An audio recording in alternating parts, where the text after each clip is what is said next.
Selamat pagi, di kesempatan kali ini saya akan jelaskan jenis-jenis reksadana dan saya juga akan coba jelaskan kenapa sebagai pemula kita disarankan berinvestasi di reksadana. Sebelumnya, jika kalian ingin tahu tutorial cara membeli reksadana secara online, kalian bisa klik kotak yang akan muncul di pojok kanan atas ini, atau kalian juga bisa cari di playlist dari channel ini dengan judul tutorial saham dan reksadana. Di Indonesia umumnya ada 4 jenis reksadana. Yang pertama yaitu reksadana pasar uang. Jadi uang yang kita investasikan oleh manajer investasi dialokasikannya ke deposito dan juga di obligasi yang jatuh temponya kurang dari 1 tahun. Untuk keuntungannya atau returnnya yaitu 4-6%. Ini juga tergantung dari BI Rate atau suku bunga acuan Bank Indonesia. Ini termasuk investasi resiko rendah karena ditempatkan sebagian besar alokasinya di deposito. Untuk melihat grafik dari reksadana pasar uang, kita bisa menggunakan aplikasi Bibit. Ini adalah aplikasi untuk membeli reksadana secara online. Kita langsung bisa scroll ke bawah, kemudian dipilih reksadana sendiri, dan di sini saya akan memilih reksadana pasar uang. Terus misal saya akan coba di Sukor Invest Money Market Fund. Bisa dilihat untuk reksadana pasar uang grafiknya seperti ini. Jadi grafiknya naik terus 1 tahun terakhir, 3 tahun terakhir, atau year to date. Ini dari Januari sampai per hari ini, 3 bulan terakhir, seperti itu. Dari ini adalah grafik untuk reksadana pasar uang. Saya akan coba untuk bandingkan reksadana pasar uang yang lainnya. Saya akan coba misal Batavia Dana Kas Maksima ini, dan juga saya akan coba produk lainnya lagi. Saya akan pilih 3 produk, misal ini Manulife Dana Kas 2. Nah, seperti ini untuk grafik reksadana pasar uang itu cenderung naik terus. Saya coba sampel 3 contoh produk: Sukor Invest Money Market Fund, Batavia Dana Kas Maksima, dan Manulife Dana Kas 2. Itu grafiknya seperti ini, 1 tahun terakhir, 3 tahun terakhir, seperti itu. Jadi grafiknya selalu naik untuk reksadana pasar uang. Untuk kemudian yaitu reksadana pendapatan tetap. Jadi dari manajer investasinya akan mengalokasikannya ke obligasi, baik itu obligasi pemerintah maupun obligasi perusahaan atau obligasi korporasi. Untuk keuntungannya atau returnnya 5-8%. Ini adalah investasi resiko sedang, karena di reksadana pendapatan tetap ini nilai investasi kita sudah fluktuatif, artinya sudah bisa naik dan turun. Beda dengan reksadana pasar uang yang sebagian besar investasi kita pasti naik, seperti itu. Sedangkan kalau di pendapatan tetap ini bisa naik dan bisa turun, artinya kita sudah bisa mengalami kerugian, seperti itu.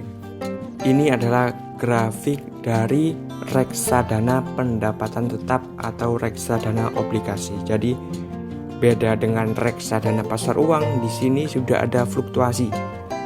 Bisa dilihat harganya bisa naik turun. Tapi untuk jangka panjang, misal coba kita 3 tahun, itu cenderung mengalami kenaikan. Jadi seperti itu, ada fluktuasinya, tapi untuk jangka panjang akan naik. Saya akan coba bandingkan untuk reksadana pendapatan tetap yang lain. Misal saya akan pilih ABF Indonesia Bond Index Fund, dan juga di produk lain misal Schroder Dana Mantap Plus 2. Jadi grafiknya sama, mulai ada fluktuasi, tapi untuk jangka panjang ini saya ambil misal 5 tahun, ini selalu mengalami kenaikan. Jadi untuk reksadana pendapatan tetap seperti itu. Kemudian di reksadana saham, sesuai dengan namanya, alokasi asetnya sebagian besar di saham atau 80% dialokasikannya ke saham. Ini termasuk investasi resiko tinggi, sedangkan ini adalah perbandingan untuk ketiga produk reksadana, yaitu reksadana pasar uang, reksadana pendapatan tetap atau obligasi, dan reksadana saham. Untuk yang warna biru itu reksadana pasar uang. Itu bisa dilihat grafiknya stabil, sedangkan untuk warna hijau itu reksadana pendapatan tetap. Jadi grafiknya sudah naik turun. Sedangkan untuk yang warna ungu ini adalah reksadana saham. Jadi kita bisa lihat ketika ada pandemi itu grafiknya turun sangat signifikan. Bisa lihat di grafik ini untuk data 1 tahun terakhir. Saya akan coba untuk misal year to date. Ini adalah untuk dari Januari sampai hari ini seperti ini, juga sama saja. 5 tahun terakhir.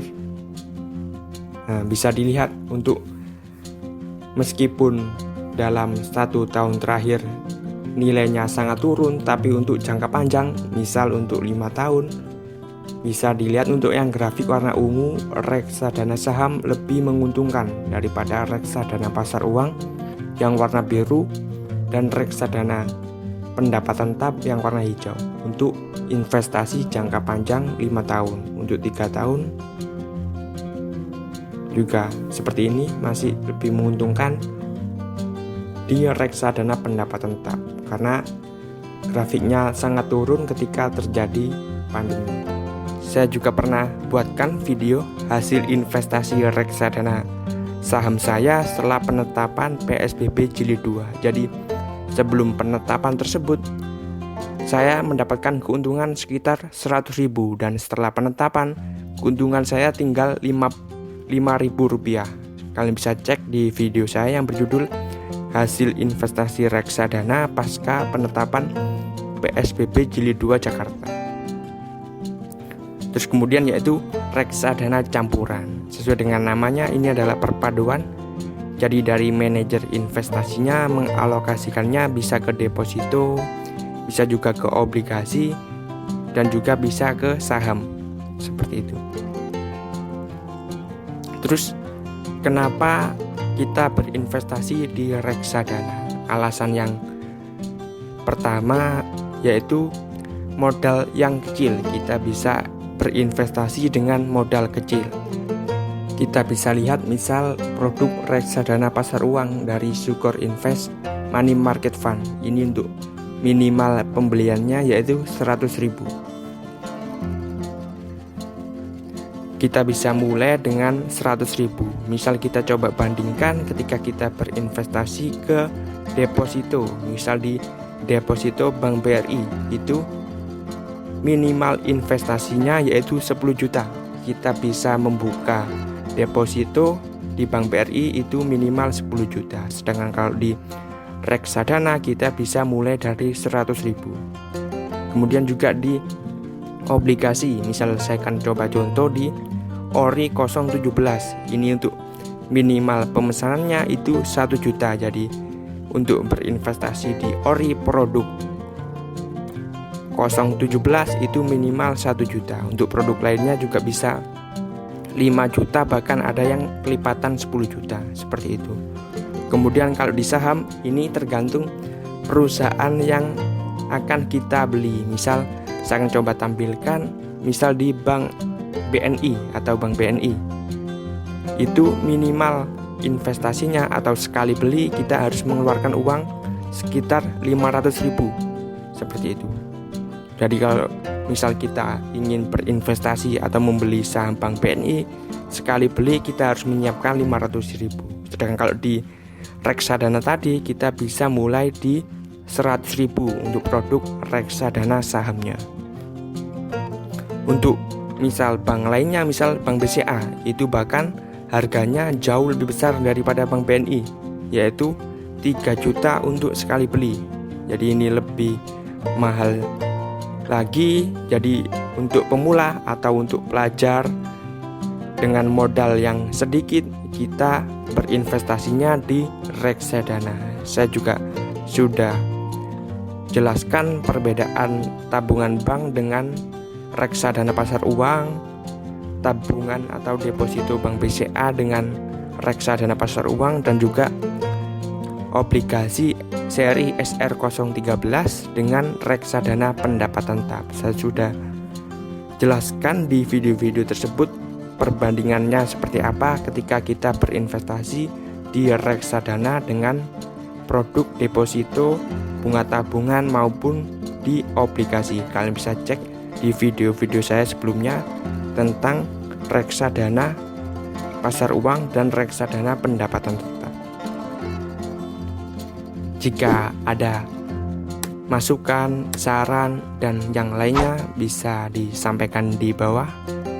Terima kasih.